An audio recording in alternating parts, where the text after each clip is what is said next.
I'm Frank Sims. I play the character of Gordon in Amelia's Letter.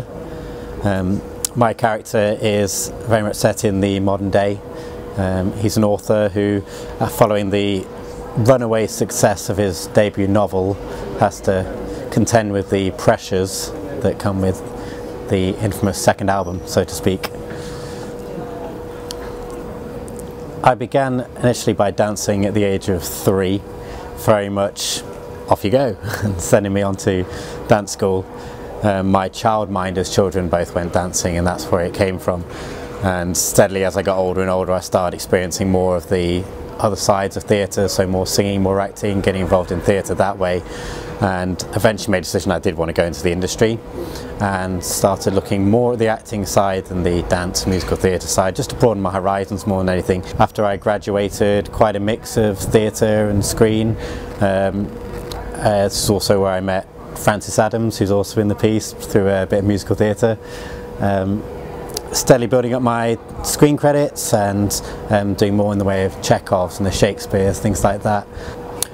It was a tricky one to prepare for this, in that I came onto the project very late. It was a case of receiving a phone call on Sunday night, Skyping the director Monday morning, cast Monday lunchtime, meeting the director Monday afternoon.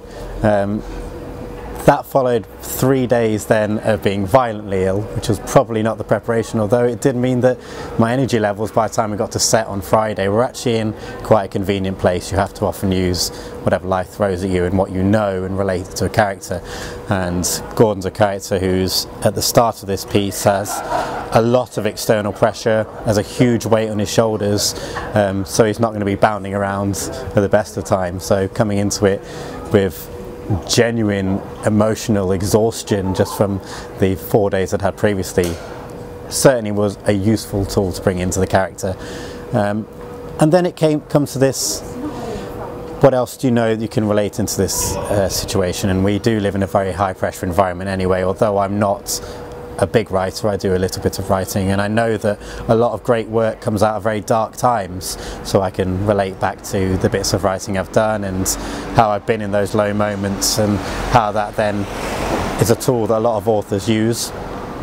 So a lot of the preparation came on that side of things, and then really thinking about literature I knew along the lines that Gordon has been writing, so period Gothic horror.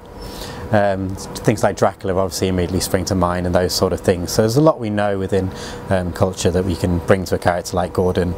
Writers are pretty well covered by the media these days, so there's a lot of exposure to the sort of things you'd want to research as an actor, which is very useful.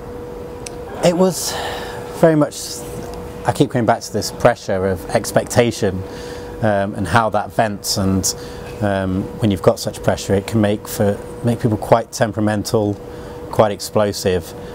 So again, trying to feed that into this journey, but also see that perhaps the way he is at a given moment in the piece isn't how he would be in a more relaxed setting. If he's going to have a successful book and be going to the press launch and things like that, you'd meet very sociable, lovely character to be around, but then in the confines of a secluded cottage with the pressure constantly being piled on by family and within his professional life as well, suddenly it's a very difficult situation for anyone to deal with.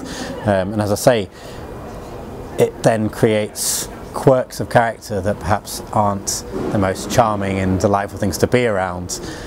So trying to show that balance between what the pressure is doing to him, but also the lighter side of him that is maybe the real him buried below. That's something we're trying to find that balance of, seeing that he is under a lot of pressure, but equally that he's a caring, passionate individual and can still crack a smile from time to time.